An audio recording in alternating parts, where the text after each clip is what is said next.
What is up, everybody? This is your boy, Teran Rodriguez, bringing you another edition of Set Points. Let's recap what happened last week. Stanford. It's the Stanford Cardinal. Is this really a surprise? Not really, but, Stanford just took down Wisconsin. They barely broke a sweat. So they swept away the Badgers. It was Pac-12 all day. Stanford showed no mercy. They swept away Wisconsin in the NCAA championship, winning their 9th championship in program history. They are basically the New England Patriots of NCAA women's volleyball. It is absolutely amazing. How did they do it? Who stepped up? And what were the keys to their victory? And what just happened with Wisconsin? What just straight up happened? All that and more, as we also preview the NCAA men's volleyball season, as that's going to kick off tomorrow.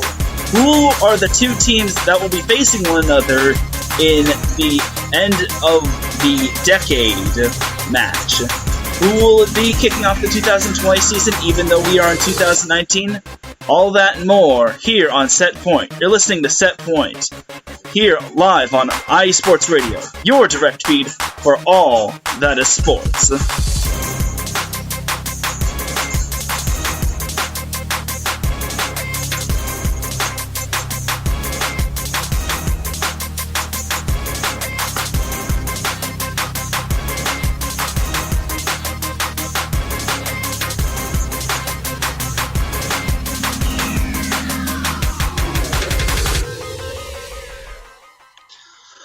Welcome, volleyball fans of all ages. Once again, you are tuning in live to another edition of Set Point, hosted by yours truly, Teran Rodriguez.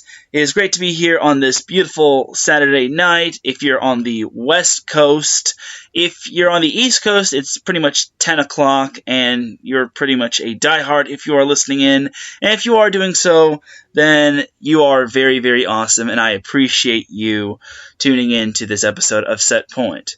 But besides that, it's another, it's time. Let's recap what happened last week in regards to the NCAA championship between Wisconsin and Stanford.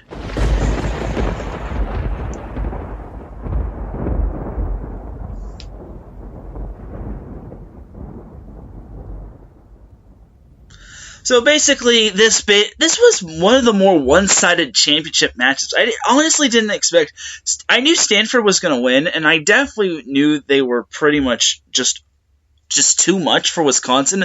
But I didn't think they were going to actually take it via a sweep. And honestly, I saw parts of the matchup, and I was kind of disappointed with how Wisconsin came out.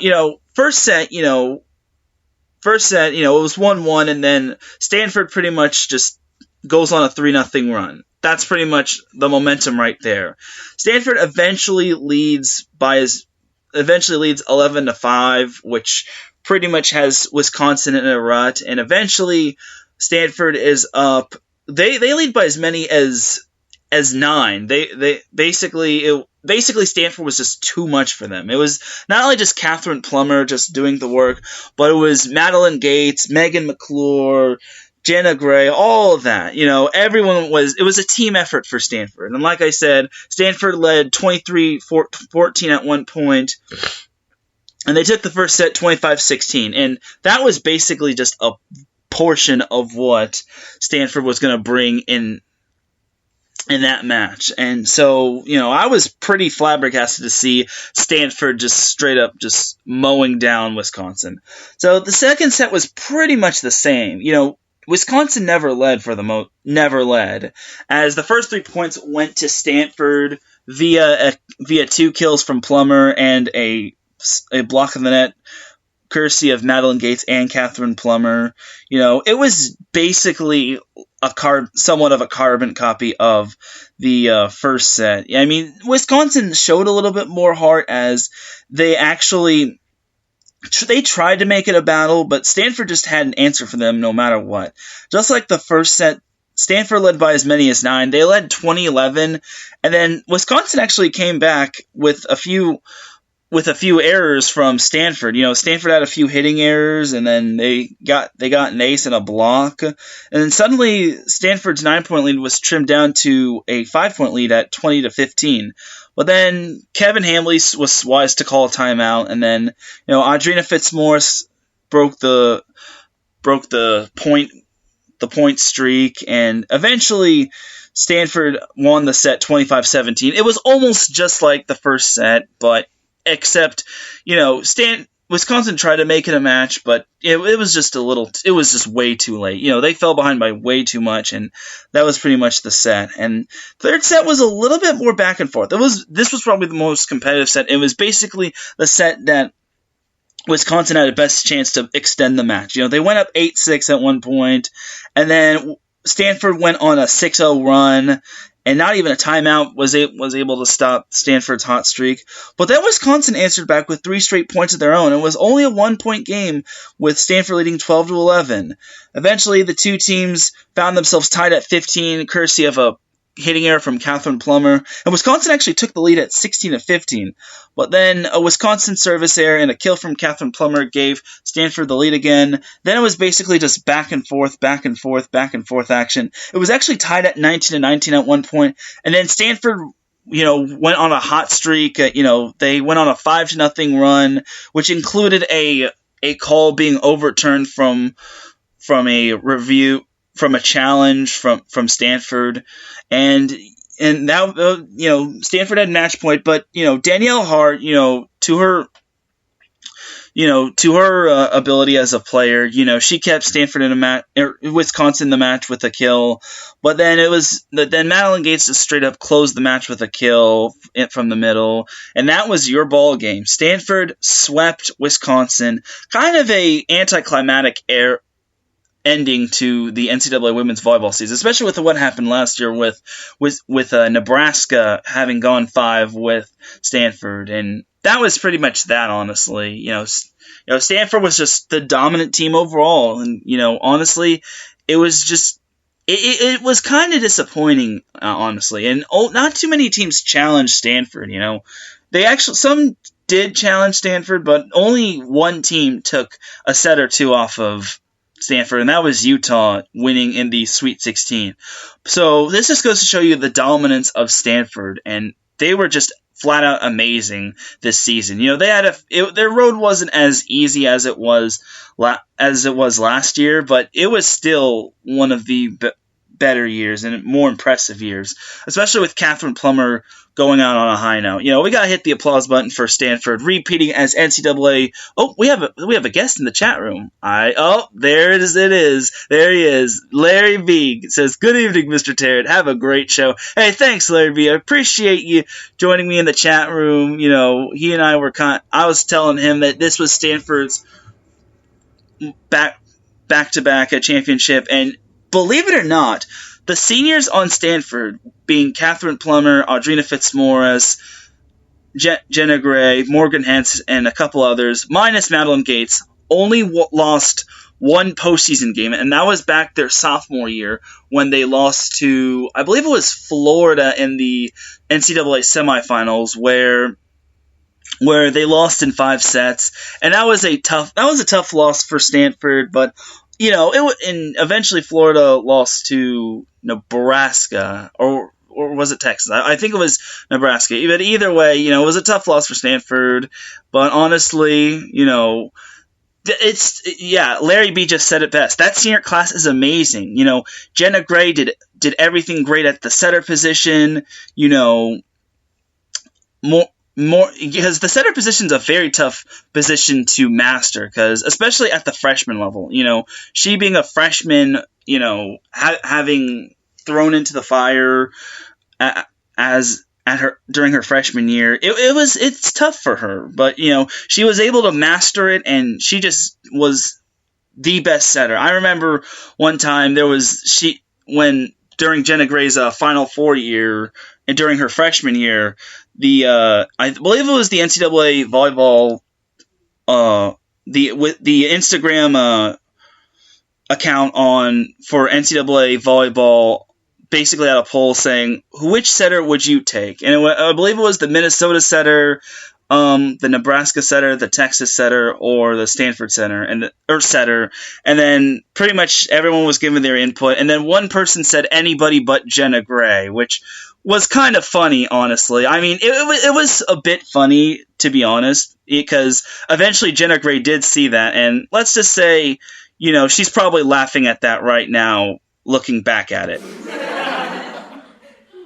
Yeah, and most people have their opinions, and, for her to look at that, she'll just probably look at that and laugh at it, saying, yeah, anyone but me. But she eventually got the last laugh because her team won the NCAA championship back in 2016. So we got to hit the applause button for Stanford women's volleyball winning their second back-to-back of an NCAA championship, and also winning their 9th NCAA championship in program history.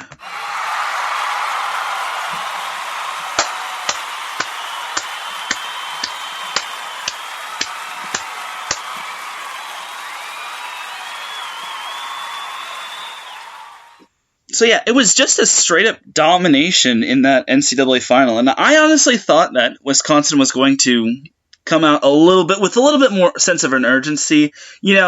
Honestly, you can't really fault them all that much because they played a tough schedule. They battled adversity to begin. They were 4-4 at one point after getting waxed by Washington, and then they went 23-2.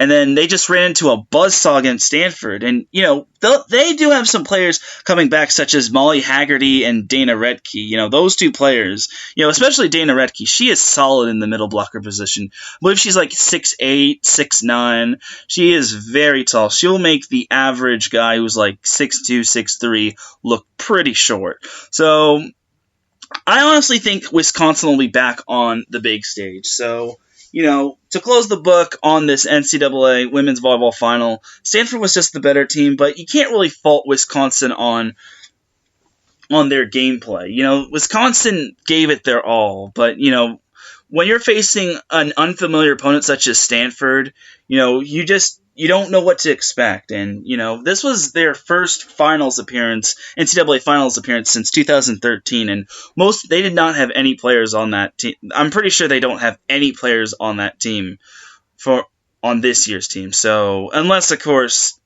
things happen, but it's honestly impossible. It is not possible to have players from 2013's team all the way to 2019. It's just mathematically impossible. So that's pretty much that. Now it's time to give my thoughts on the entire NCAA tournament, which, class is in session, everybody. So now let's recap the NCAA tournament. The obvious little outstanding team was Stanford. They only lost 2 sets all year, not all year. They only lost 2 sets in the NCAA tournament, which was to Utah in the Sweet 16. But I think again, Utah has always challenged USC, or not USC, Stanford.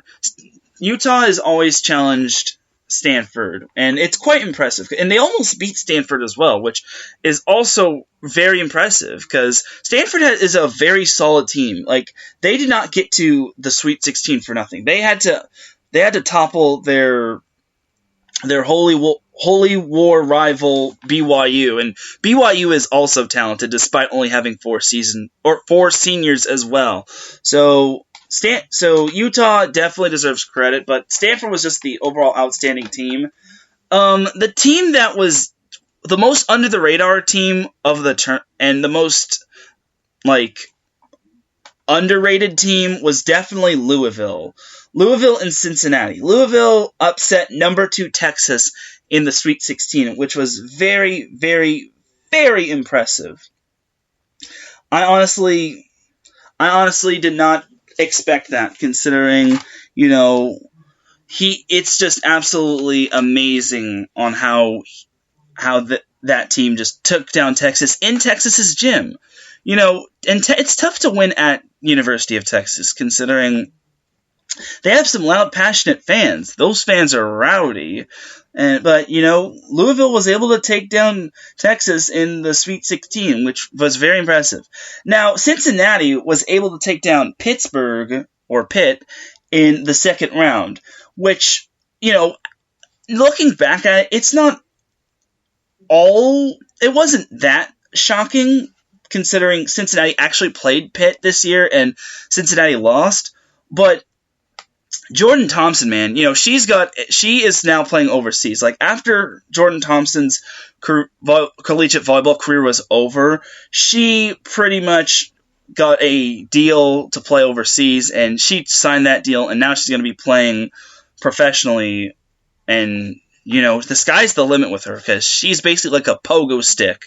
It's just flat out amazing for her. So Cincinnati was another team that was under the radar, and a team that impressed me. Another team that kind of impressed me was UCSB, who they won their first NCAA game since 2004, which you obviously want success, and especially it's very impressive, especially for Lindsey Runs, who wanted to do all that she could to possibly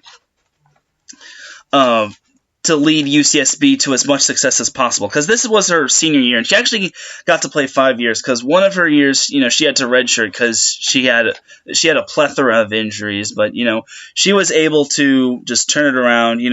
Lindsey Runs is a Southern California product, and honestly, she was impressive, and to battle back from a bunch of injuries in the past, to deliver for your team, and to me, honestly, I was high on UCSB for quite a bit, and then came Big West Conference play, where they struggled taking down Hawaii. They lost to Hawaii in 5 sets at one time, and then they lost to Cal Poly at Cal Poly, and then they eventually lost to Long Beach State, which kind of had me concerned.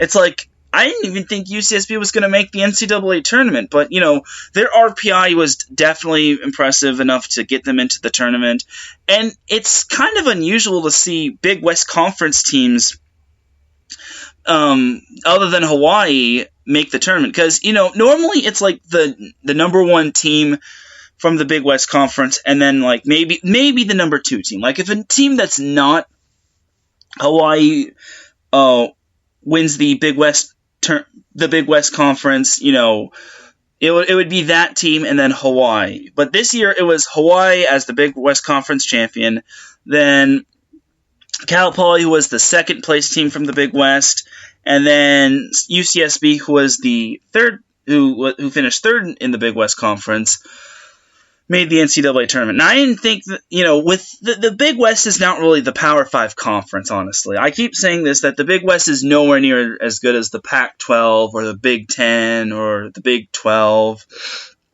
or the SEC. They're just not on the map in terms of NCAA Power 5 conferences. So, overall, it was a bit of a surprise to see Santa Barbara in the tournament, but I was glad they got into the tournament, and I'm glad they did their damage in the first round, taking down Texas State, which technically is a home game for Texas State, but, Santa Barbara was able to get the job done. They were just strong, and no matter what Texas State threw at them, Santa Barbara just threw it back at them times 4, so that's impressive on their part. And a few other teams that kind of stuck out to me in this NCAA tournament were Minnesota, who made it all the way to the Final Four after they lost in the Sweet 16 last year. They were a bit of impressive. Utah, like I said, they weren't even seeded, and they upset BYU. I wouldn't say the term upset, because when it comes to the holy war between BYU and Utah, you basically just got to throw out the record. So there was that. Rice was pretty impressive, even though Texas A&M took him down in the second round. San Diego was also impressive. Cal Poly was a bit impressive. USC was also impressed me, taking down Stephen F. Austin. Believe it or not, Stephen F. Austin was was like, I believe their record was like 34-1, and then USC swept them away, which was kind of a surprise. But it wasn't that much of a surprise because I knew USC was going to win, but I didn't think they were going to sweep them because USC obviously had Kalia Lanier, who is a straight up beast. She is second all time in kills, and I could see her playing overseas professionally as well. So. There's that. Brooke Botkin also was spectacular for USC as well as Jasmine Groves.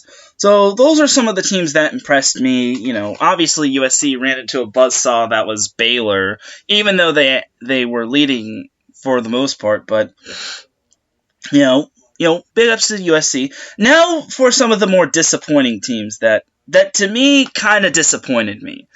The first one is obviously Pitt. Pitt was really disappointed me. They went 30-1. They went undefeated in ACC play. And they obviously cruised past the first round, sweeping away Howard. And then they lost to Cincinnati in 5. I get it. I kind of get it, but Pitt was leading most of the way in that match, especially in the 5th set. I think they were up 12-8. And then Cincinnati roars back to lead 13-12. And then Cincy wins the 5th set 15-13, which I'm impressed with how Cincy won that game. But for Pitt, you had home court advantage, and if you had gotten to the Final Four, which I don't think they would have, you would have had a home semifinal game. How do you lay a big egg against Cincinnati? It's just blasphemous. It's like, what are you doing, Pitt? This was one of the more disappointing teams. I definitely think Pitt was very disappointing in the postseason. To have such a dominant year. And, to be honest, Pitt played such a tough schedule. They swept Penn State at Penn State. Do you know how tough it is to sweep Penn State at Rec Hall? It's super tough, especially with all those Penn State fans. Their only loss in the regular season was to Penn State, where Penn State beat Pitt in 5 at Pitt, which, you can't really fault Pitt for losing to Penn State because Penn State had an idea of what Pitt was going to bring in. You don't really beat Penn State twice in one season that easily. You have to have a pretty dominant team to beat Penn State twice in one season. But to go, and you were so dominant, and Pitt was so dominant in ACC play. They took, and the ACC has some pretty darn good teams, such as Florida State, even though they got ousted in the first round. Louisville, which made it all the way to the Sweet 16. Or they made it to the Elite 8. Louisville made it to the Elite 8. You have Georgia Tech, which won the NIVC. You have Notre Dame, which, they obviously got a tough matchup in UCLA, but that's still a good team.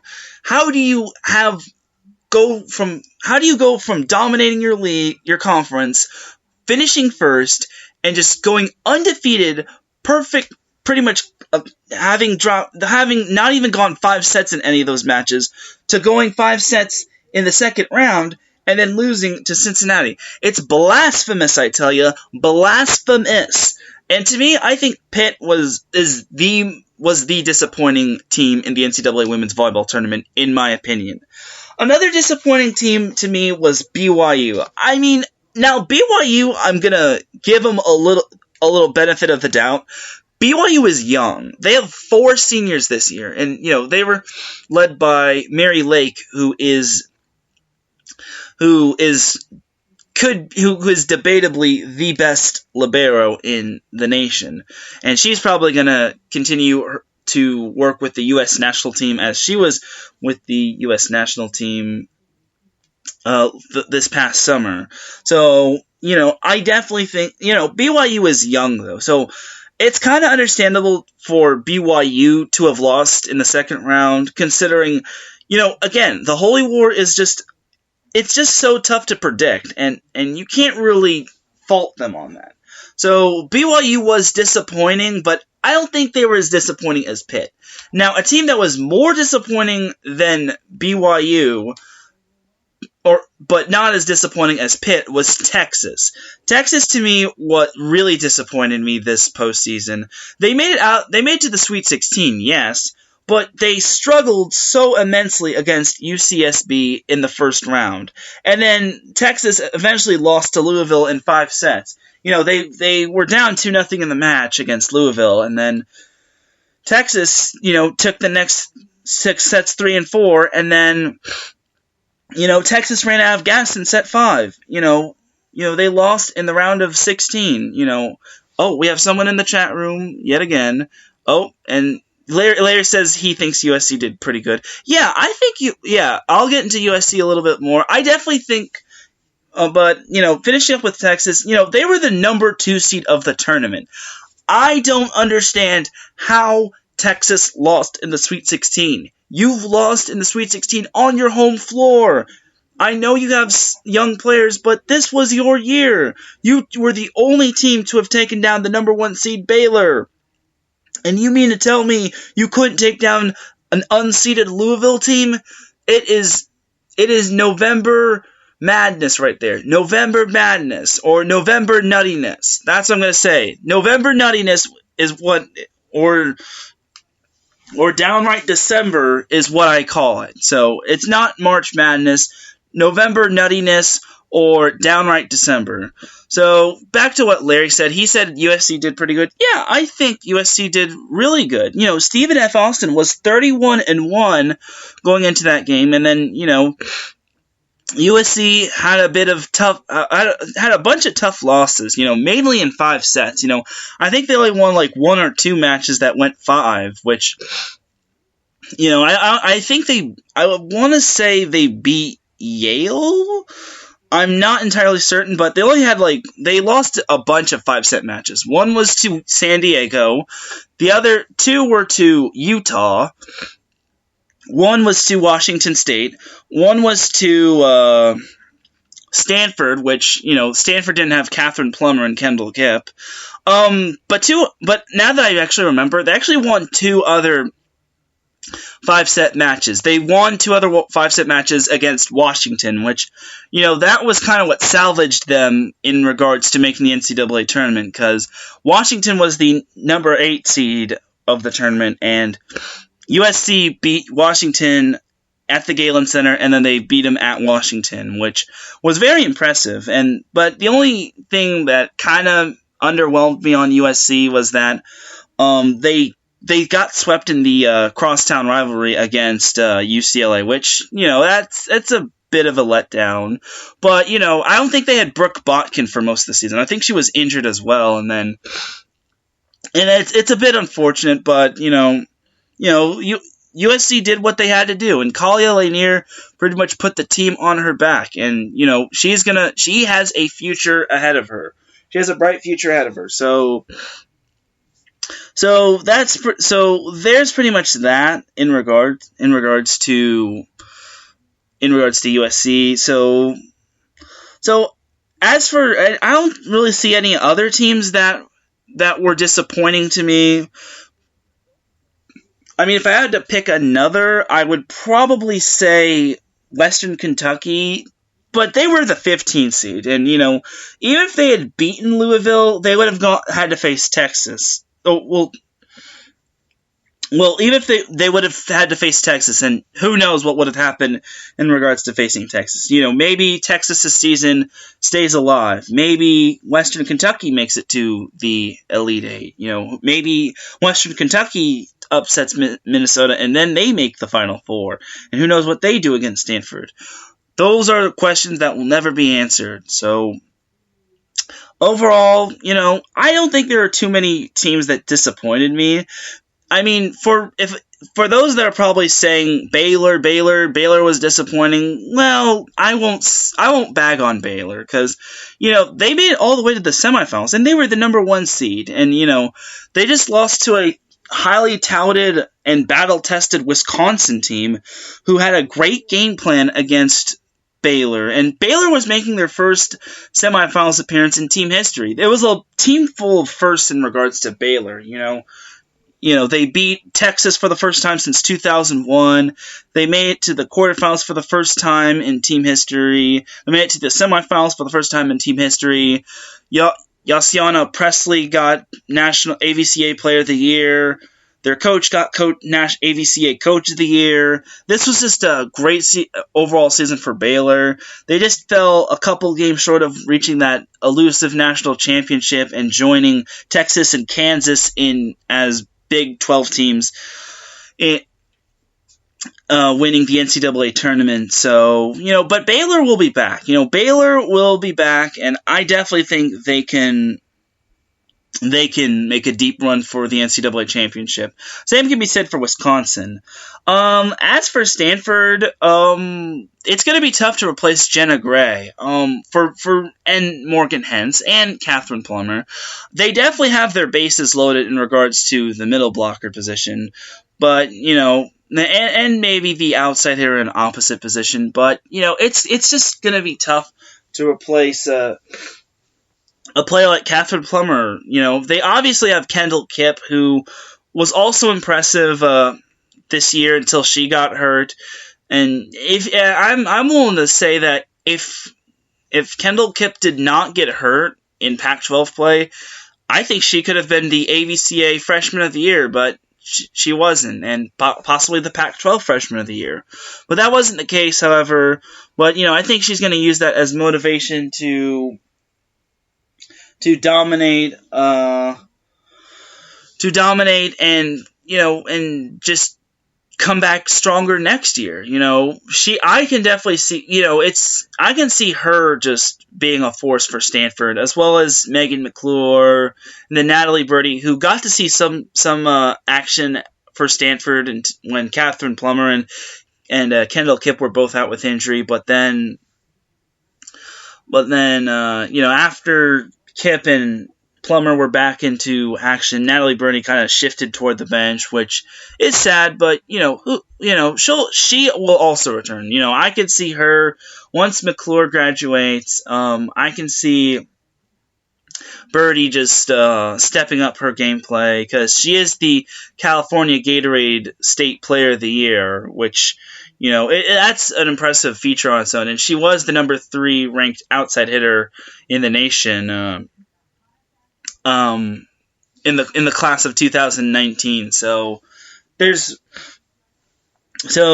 pretty much that, and but overall, I think Stanford will be good for years to come. I don't think they'll have another Jenna Gray or Morgan Hens or Catherine Plummer, but that's why they always have great recruiting classes year in and year out, and I believe they have the number 1 recruiting class this year. So we'll see how they do next year, but I don't think Stanford's going anywhere. I don't know. I don't think there are a whole lot of teams that can challenge them. Maybe Wisconsin will definitely want to schedule Stanford next year. Nebraska is probably licking their lips and wanting a rematch with Stanford, because Nebraska actually returns pretty much everybody. They have 0 seniors on this team, and getting all the way to the Elite Eight is a sign saying Nebraska is out for vengeance next year, and the whole world ain't seen nothing yet.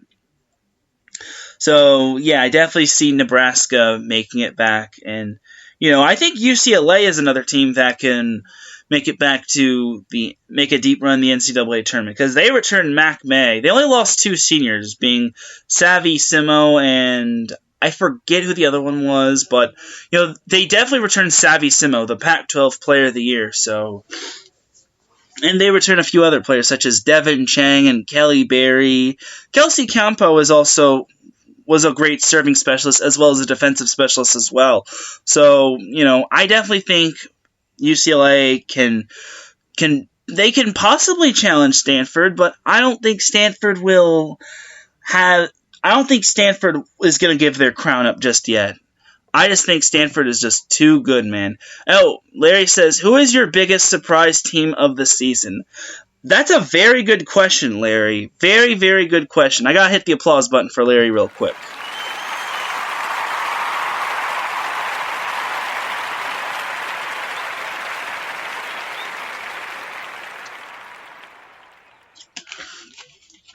So I actually have quite a bit of surprise teams, one of which was Louisville.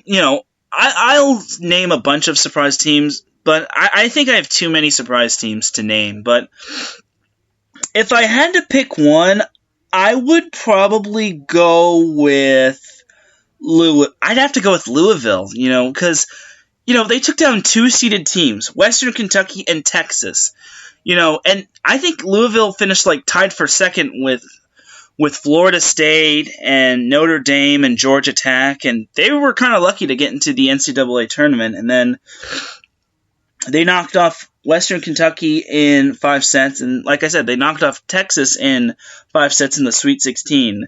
They just ran into a buzzsaw when it came to Minnesota, because Minnesota, like I said, they're highly battle tested in regards to their regular season. So I kind of would have to pick Louisville. Another team that also was a big surprise to me was Purdue, because I didn't think Purdue was going to do all that great, especially with the stiff competition they faced in the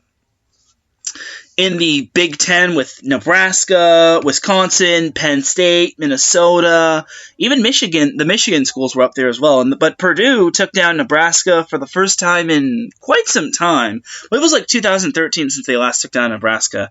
And I was a bit surprised to see them as a seeded team. Another surprise team would be Texas A&M. I knew Texas A&M had what it took in regards to making a deep playoff run, but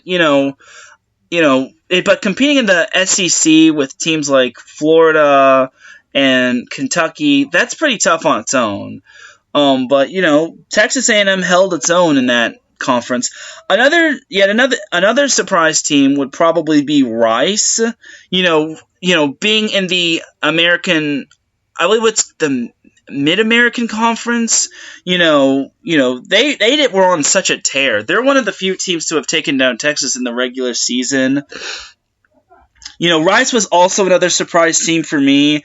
I forgot how many games they won in the regular season. They just had a slight hiccup in regards to conference play. They lost to Western Kentucky in 5 sets in conference play, and then they made it all the way to the conference final of their conference, where they lost to Western Kentucky in another 5-set game. And I was kind of hopeful that Rice was going to figure it out against Western Kentucky, but, it was, they just didn't quite have it, but Rice did make up for it by beating Oklahoma in the first round of the NCAA tournament. However, they did fall to Texas A&M in 5 sets, but still impressive. But Rice was definitely very impressive this year, considering nobody really gives them credit because they don't play in the most well-known conference. I forgot what conference they played in, especially when you're playing teams like UTEP, I believe, that's in their conference. But Rice was definitely a surprise team this year. They only had 1 loss going into conference play. I believe that was to Louisville. I'm not entirely sure. But, Rice was definitely a great team, a great and surprise team this year. So overall, I was impressed. I was very impressed with their gameplay, and I was also a bit surprised on San Diego. They beat BYU twice, which is very rare. To beat BYU in West Coast Conference play. But they have talent. They do have talent on their team. But I didn't think they were going to beat BYU at BYU, because you have to be real. BYU has some passionate fans, and leaving from California to play at Utah, or aka the Holy Fields of BYU, of Brigham Young University, it's tough, and especially when you're San Diego and you're basically public enemy number 1 to BYU, because you're their biggest conference rival and you're having success as well. So San Diego is another surprise team this year, even though I knew they were going to have a successful season with players such as Anna Newsom, Katie Lukes, Grace Froling, just to name a few. But I was impressed with San Diego, even when they lost to Pepperdine, which I'm surprised Pepperdine didn't make it into the NCAA tournament. I think San Diego just was strong. This was a strong year for them, and and I thought they were going to go a little bit deeper into the postseason, but they ran into a tough Hawaii team, which was also a good team as well. I knew they were going to have success, especially when they landed 3 transfers from Oregon. But we're not going to get into that. But another surprise team for me that didn't make the NCAA tournament was Cal. Cal had a really good year. They didn't lose a non-conference game this year, but they did go 10-10 in Pac-12 play. They kind of struggled with teams such as like USC, UCLA, Stanford, even Colorado. I believe they also struggled with Oregon as well, and that's kind of what cost them being left out of the big dance, which it's disappointing, honestly, but overall, Cal, and I think Cal might have declined the invitation to the NIVC, but I'm not entirely sure. Sometimes teams just don't want to be in the NIVC because it's just not worth it. But other teams want to be in the NIVC, and I think the NIVC is worth it. But to each his own. So to close the book on the women's volleyball season, it was a great year overall. It wasn't just one. Obviously it was the juggernaut that wound up winning the NCAA championship. But hopefully this motivates this motivates like freshmen to just continue to just put your head down and just continue to put in the work with your team. You don't get better by transferring. You just get better by sticking with the ones that you love and trust, and listening to your coaches and putting in the work that putting in the work and putting your mind into it to possibly being the best you can be. Because you don't get better by transferring. You just get better by just putting in extra reps, just maybe participating in beach season if your team has a beach program, and just sticking with your program, just listening to your coaches, just giving advice to underclassmen if you're like a sophomore or junior or senior. If you're a senior, obviously, you have to give advice to underclassmen because you're setting the bar for teams to come. So there's that. So overall, that's pretty much my spiel. But enough about the NCAA women's volleyball. The NCAA women's volleyball season, that is pretty much our wrap for that season. But once again, thank you to all the teams for an amazing season, and once again, a big congratulations to Stanford. Let's hit the applause button for the entire NCAA women's volleyball season.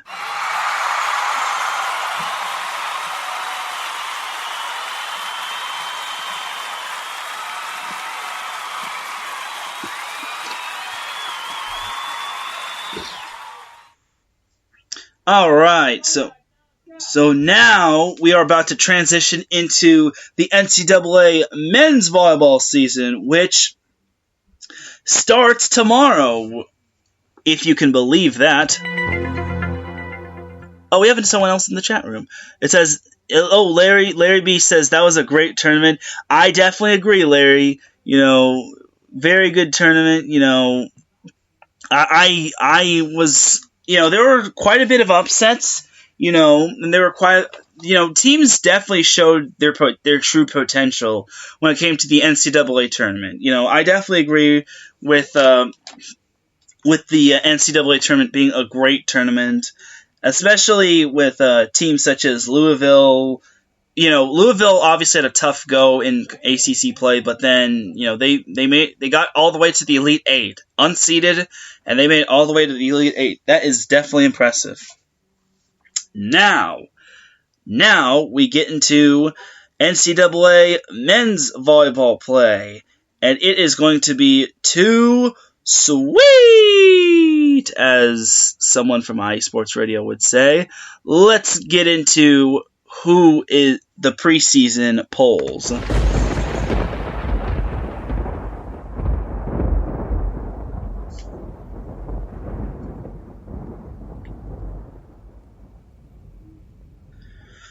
All right, so using the trusty NCAA men's volleyball app, I believe the first poll is the preseason poll, which was released a few weeks ago. I believe it was released on December 5th. So December 5th, maybe earlier. So number 15 is Penn State, Penn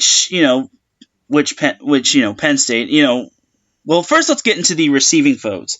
Grand Canyon, George Mason, Concordia, University of Irvine, and Ball State.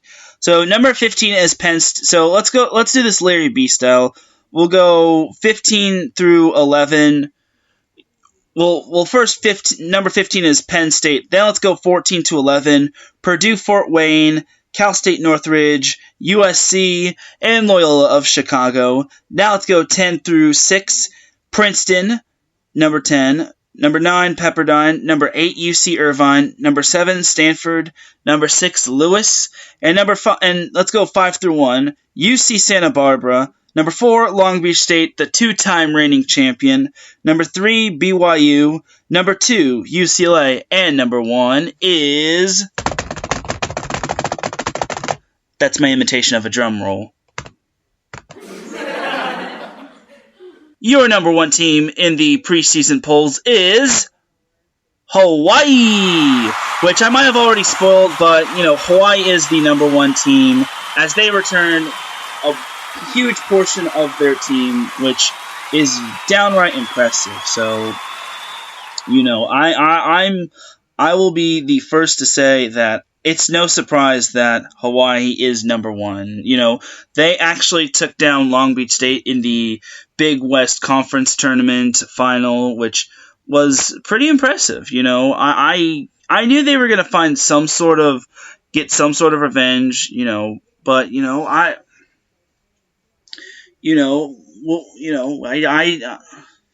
it's no surprise to me. It's no surprise that Hawaii is number 1. They do return players such as Gage Worsley. They have a new transfer, Garrett Geiger from Fullerton Junior College, and he's from Yorba Linda. They also have Patrick Gassman, who is a 6'10 middle blocker. They have Colton Cowell. And then they also have Rado Parapanov. I've probably butchered his name, but we just call him Rado, who is he was just amazing. He's just you can't say enough good about him. And then there's also James Anastasiadis, who I probably butchered his name as well, but but there's him, but yeah, definitely you definitely gotta watch for Patrick Gassman and Rado Parapanov. So I definitely don't disagree with Hawaii being the number 1 team. I definitely think they are worthy of the number 1 spot, and most of these teams don't really start their season until maybe the second week of January. Hawaii starts their season against Charleston, where they play 2 games against Charleston. They're both going to be at Stan Sheriff Center in Hawaii. They play Charleston on Friday and on January 3rd, and then they face Charleston again on Saturday, January 4th. I don't know if those are exhibition games or not. Doesn't say there's exhibition, so I'll say they are game. They do count, but to me, you don't really. If you're gonna put an exhibition game on your schedule, please just notify it as it'll count as an exhibition game or not. So So, I definitely think Hawaii has a great chance of winning it all this year. They also were picked first to win the Big West Conference, which, that's going to be a tough conference as well, And believe it or not, Hawaii last year won 69, I believe, 69 straight sets. The first 69 straight sets to start their season. I don't remember who, which I believe is an NCAA record, but I don't remember who the previous team was, or I don't know off the top of my head who they beat, but that's pretty darn impressive. Winning the first 69 straight sets against your opponents and not dropping a set until their first drop set was against UCSB, where they were in the Stan Sheriff Center. They were up 2-0 on UCSB, and it looked like they were going to sweep away the Gauchos. But then Santa Barbara just digs deep and takes the third set, as Hawaii dropped their first set of the season that year, which was last year. But they definitely. Other than that, Hawaii was definitely impressive this year. Some key matchups for Hawaii this year will obviously be against Long Beach State, where the two teams will meet Friday, April 3rd at Stan Sheriff Center, and then Saturday, April 4th, where the two teams will meet at Stan Sheriff Center. The two games will start at 7 p.m. Hawaii time. I believe that'll be 10 p.m. California time. So that's pretty much going to be like if you're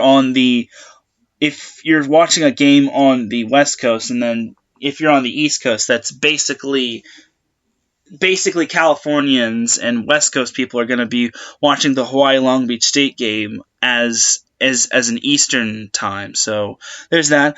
Also another, I also can see Hawaii getting a challenge from Santa Barbara. Santa Barbara was picked second to win the Big West Conference. Especially with Hawaii having to travel down to Santa Barbara. But Hawaii fans, I'll say this, Hawaii fans definitely travel well. Hawaii fans travel really well. I remember when I went to both Hawaii Long Beach State games, the pyramid was packed, man. It was packed, half Hawaii fans, half Long Beach State fans. It was just amazing. Hawaii fans definitely travel well. There is no doubt about that. So chances are, I think, it's going to be a great game between Santa Barbara and Long Beach State, and we'll see how it goes. But I looking at Hawaii's schedule right here, I'm surprised they're not playing UCLA. Unless I'm missing something. I'm a little surprised to not see UCLA on that schedule. I do see two games against BYU, where Hawaii will face BYU at Stan Sheriff Center on March 5th, which is a Thursday, and then March 6th on Friday. Both games will be at 7 p.m. Hawaii time. And that'll also be an interesting game. BYU had a really rough season last year, but this year they too are back. I definitely think Hawaii. It'll be a great game between Hawaii and BYU, but we'll have to see what happens. Charlie Wade is back for another year. Charlie, you can't say enough good about Charlie Wade. Classy guy, and really cool guy. He's turned Hawaii into a perennial powerhouse and a national contender as well. So I'm very impressed. I definitely can see, and this is his 11th year. He's actually been around Hawaii men's volleyball for a decade. He took over in 2010. And then now he's going to be entering a new decade as the Rainbow Warriors as a head coach. So I'm looking forward to seeing what Hawaii has in store for us. As for the reigning champion Long Beach State, As for reigning champion Long Beach State, they actually participated in a exhibition game. I believe it was against, I forget the name of the opponent. It was like something. It was like something international. I'm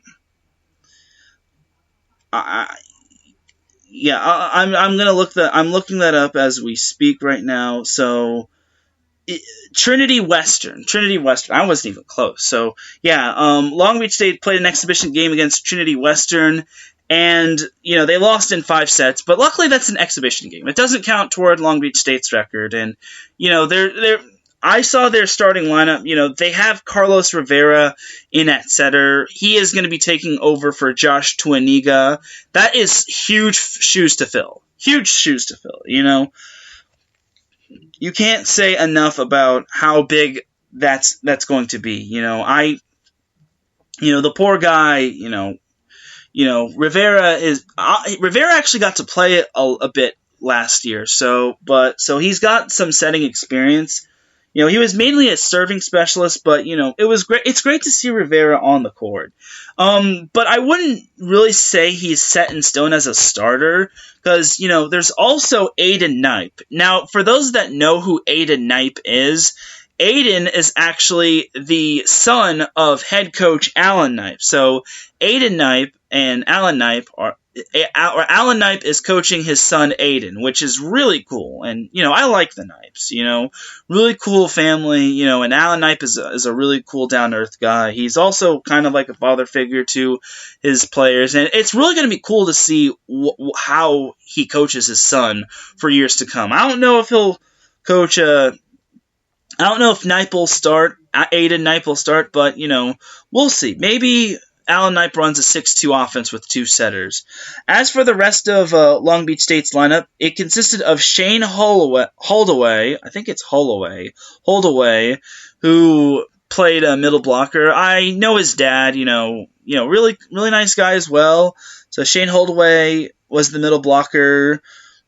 Simone Anderson was middle blocker as well. Simone Anderson is also a returning player from last year's and Long Beach State team. It's actually Simone. For those of you that are saying, "Oh, it's Simon Anderson, not Simone," it is Simone. Simone Anderson. I talked to him and I'm like, "Do people call you Simon a lot?" And then he's like, "Yeah." So yeah, they call me Simon a lot. So yeah, it's Simone Anderson. So then there's Ethan Siegfried at outside hitter, who I imagine is going to be taking over. He actually played last year for Long Beach State. He was a part of last year's Long Beach State men's volleyball national championship team. And he actually made quite a contribution in certain matches, such as the game against Hawaii. He came up big, and, every time he serves, the Long Beach State bench basically rows, because I think he's maybe an outrigger, or he loves to row, or something like that. Either way, Ethan Siegfried is going to be key for Long Beach State this year. Another outside hitter that started was Alex or Spencer Olivier, who is also another SoCal product. He came from Beckman High School in the Irvine-Tustin area. So Spencer Olivier is going to be very interesting to watch. I definitely think he has what it takes to maintain a starting position, and he has great blocking ability, great serving ability, and great hitting ability. And as long as he continues to put in the work, as long as he just sticks with the program and listens to Alan Knipe, he will be successful. I've seen him play. He has a wicked cannon for an arm in regards to hitting the ball. So I definitely think Olivier can live up to the reputation that TJ DeFalco had. And also, Olivier, he was also the Orange County Boys Volleyball Player of the Year his senior year back in 2016, which is really cool. So I definitely hope Olivier definitely has a lot of shoes to fill. You're filling in for the national Player of the Year, but I definitely think Olivier has what it takes. And then the starting opposite for Kyle Ensing is Alex Anastasiadis, who is the who is the younger brother of the Hawaii men's volleyball player, Jane, who is the little brother of James Anastasiadis. And I'm probably butchering that last name, but Alex is the little brother. They both went to Huntington Beach, and it's probably a split house when it comes to those two in regards to volleyball, such as like Hawaii or Hawaii and Long Beach State. So and the libero for Long Beach State is Mason Briggs, who is a freshman. Mason Briggs actually is also a SoCal product, and he comes from Alemany. He comes from Alemany in like Woodland Hills. So that's pretty cool. That's pretty cool right there. And I don't know if he'll be a consistent starter, but who knows? The sky's. I think he can be. Mason is his older brother, which kind of strikes. Well, actually, no. Mason is not playing this year. I can tell you all that Mason Briggs is not playing this year. But I think, I'm sorry, not Mason. Wait, what? Hello? Not Mason, but his older brother isn't playing. I forgot his older brother's name, but Mason Briggs is playing this year. His older brother, I think his oldest brother's name is James. He's not playing this year, but, I think Mason will make it as the starting libero for Long Beach State. So, and Long Beach State has some other impressive players. This team, such as Grant Guinasso. Grant Guinasso can challenge Mason Briggs for the libero position. And maybe Matt Johnson. Matt Johnson, who was a transfer from Orange Coast Community College. Gary Trejo, who normally plays setter, is a transfer from Long Beach City Community College.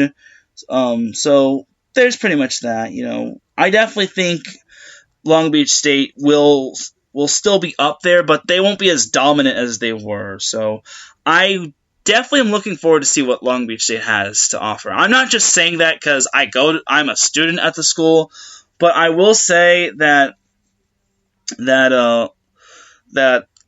Long Beach will do all they can to try to keep their crown. It's not going to be easy, especially with teams like UCSB, who is so much better, who returns practically a bunch of their players from last year, as well as BYU. UCLA is going to be hungry for them. I just think that it's going to be tough for Long Beach State, but, it's going to be fun. It's going to be one of those building years for Long Beach State. We'll see how it goes, though. Now let's get into the matchup that is going to start out the 2020 NCAA men's volleyball season. And that's going to actually start tomorrow, where number 10 Princeton takes on number 8 UC Irvine at the Bren Event Center tomorrow. I believe the game starts at 6 p.m. I would recommend getting there early. If it's not 6 p.m., it's probably going to be at 7 p.m., but I will say, definitely get there early because, it fills up. It fills up. And no, it's a 5 p.m. start. Wow, it's 5 p.m. Why so early? So yeah. UC Irvine plays Princeton at Bren Event Center at 5 p.m. Pacific time, 8 p.m. Eastern time for all you Princeton fans that are on the East Coast. But now let's preview this matchup. Let's preview these two teams. Starting with Princeton.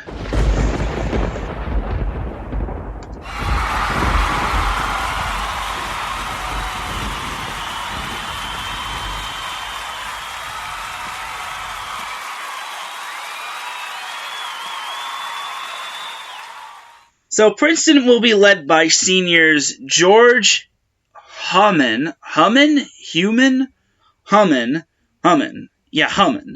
James Hummin, and they'll also be led by Parker Dixon, and they will also be led by Greg Luck. All three of those players are seniors. Greg Luck plays outside hitter, George Hummin plays middle blocker, and then Parker Dixon also plays outside hitter. Those three led Princeton in kills last year, and I definitely think they have what it takes to lead Princeton to success this year. Other players to watch for would be Brady Wedbush, who is a sophomore outside hitter and opposite. Jess Hunt, who is an outside hitter as well, who is a junior. James Hartley is a freshman. He played on the U.S. Junior Youth National Team, which is definitely worth noting. Attila Delingat, who is a 6'9" middle blocker from Los Altos. He's also someone worth noting. And then Cade Keegan, I believe, will be the starting libero. Not quite sure. Joe Kelly also is probably going to be the starting setter.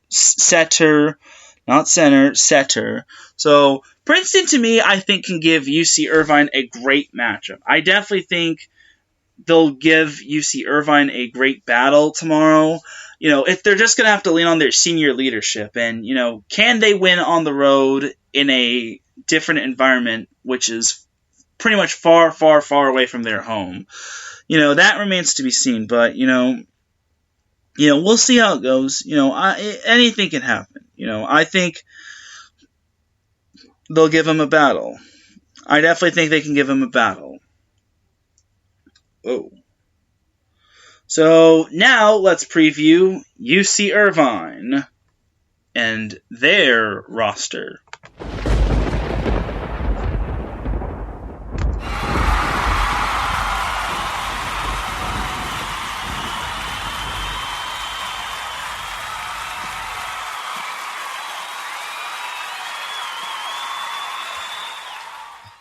So UC Irvine will be led by head coach David Niffen, who I believe he was the former coach for UCLA, or he was the former coach for the U.S. national team.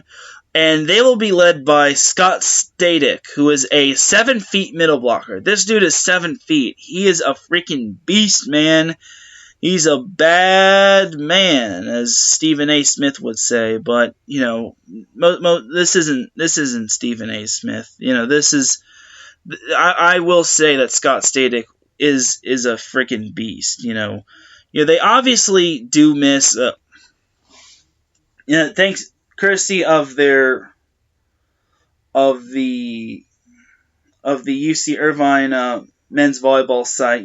Scott Static was a force at the net last year, and he's one of the reasons why UC Irvine could be in contention for the Big West title championship. I definitely can see UC Irvine challenging Hawaii, or challenging Hawaii, Santa Barbara, or Long Beach State this year.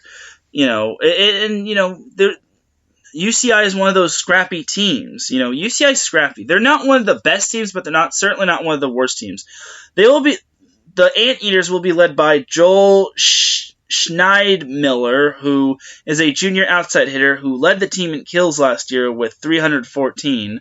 So I'm definitely looking forward to seeing what he has to offer. And a few players to watch for would be JB Camp, who is a senior outside hitter who transferred from Orange Coast College and who comes from Punahou High School. And like I said, Scott Static is a player to watch for. And also Akil Tangatour, who comes from Palisades. He was also part of the U.S. junior national team, and I definitely think he can make a big impact with the team. He's got a good resume. But he's going to have to earn his stripes. He's not going to overtake Joel Schneid Miller overnight and stuff like that, And then Johnny Bowles should be another player to watch for, and possibly Brian Garcia and Patrick Vorenkamp are going to be battling for the setter position. Vorenkamp is a redshirt freshman, 6'6" redshirt freshman, and then Brian Garcia is a sophomore setter who is 6'5". So we'll see how it goes for this matchup. I predict UC Irvine's going to win this one in 4. I think UC Irvine has what it takes to win this game, especially being at home, but they will need to play some sound, solid volleyball. This game will be the first game of the 2020 season, but more importantly, it will be the last game of the decade. It will be the last official game of the decade, so it's going to be quite something for the Anteaters and the Tigers to be meeting up, meeting up with one another. So I'm definitely looking forward to this matchup. I definitely got the Eaters winning this one, but we'll see how it goes. We shall see. We shall see. We'll see. I wouldn't say Princeton's gonna lose bad, but I just think that they're just UC Irvine is just a little bit of a cut above the rest. But, stranger things have happened, hopefully Princeton does give them a battle. If Princeton pulls the upset, then that's going to be really something to look forward to in 2020. But if UC Irvine wins, don't be surprised. And if Scott Static has a big game, then don't be surprised at that as well. So, yeah. So that's pretty much going to do it for me. I actually went for over an hour, which kind of wasn't what I was shooting for, but that's okay. Believe it or not, this is actually going to be the last episode of the 2019, the last episode of Set Point for the 2019 year. And, it's a bittersweet feeling, and there's actually going to be a little bit of a hiatus for a little while until possibly the first full week of the 2020 season. Oh, we have someone else in the chat room, and it's I wouldn't be surprised if it is Larry B. Oh, it is Larry B. And he says, great show tonight, man. And he said, that was an awesome preview of the men's season. Hey, thank you very much, Larry. I would cover more of it, but, I just don't think I can go on that much. All I just got to say is Hawaii's going to be really good this year. Long Beach State is not going to go down that easily. They have, when they play at the Pyramid, they are on their A game. That crowd is electric for them. So I definitely think Long Beach State is going to be up there. UCLA is going to have a better season than last year where they had no postseason. Santa Barbara is also going to challenge Hawaii. So those are my quick hot takes right there. But other than that, I'll dive right into more of the NCAA men's volleyball season come the first full week of week 1 of the NCAA men's volleyball season, 2010 season. And, because this game between UC Irvine and Princeton, this is basically a week 0 game. It's kind of like a week 0 game in high school football. But, this is, Princeton and UC Irvine is week 0 or week 00. Because sometimes teams like to go up to, Hawaii and play a game against a Hawaiian team. So I kind of call this UC Irvine Princeton game a week 00 game. And the next week will be week 0, and then the week after will be week 1, which will be the official start of the NCAA men's volleyball season. There actually might, and I don't know about those certain games that Hawaii has against Charleston, but when I see come the week of of January 9th, I'll probably start diving into more in-depth previews in regards to the team, but that's pretty much it for tonight. I think this upcoming year is going to be an exciting one, and who knows? Maybe we could have a new NCAA champion. Maybe not. Who is your team that could possibly make the NCAA final? Let me know either on Twitter, where you can find me at Teran Rodriguez 1. That is spelled Teran, and then my last name Rodriguez is spelled Rodriguez, and then the number 1. Once again, you can find me on Twitter at Teran Rodriguez 1. You can also catch me on Larry B's shows, being The Defining Moment and 3 and Out College Edition. And once again, feel free to follow IE Sports Radio as a whole. And and on Twitter and on Facebook, and listen to us. And Larry says Ohio State. And he also says I want USC to win it this season. USC kind of graduated a bunch of few of their players, like Gianluca Grasso, but they do have some promising players. I think USC could win it this year. I don't know about Ohio State. Ohio State's going to have to definitely earn it this year. And I want to say USC has actually won an NCAA championship, men's volleyball championship. I'd have to double check that, but I think USC has won it at least once. I think they've won it at least one time. So who knows? Maybe USC will surprise everybody. They are ranked number 11 to start the season, but we'll see. But as Larry B would say, cue the music, 'cause we're out of here. Once again, this is your boy, Teran Rodriguez, signing off this year with this episode. I will probably be back next week on The Defining Moment or on 3 and Out College Edition. But as of right now, Setpoint will be on a little bit of a hiatus until not until next week, but the week after. Once again, this is your boy, Teran Rodriguez, signing off. Have an amazing weekend and have a great new year. See you all next decade.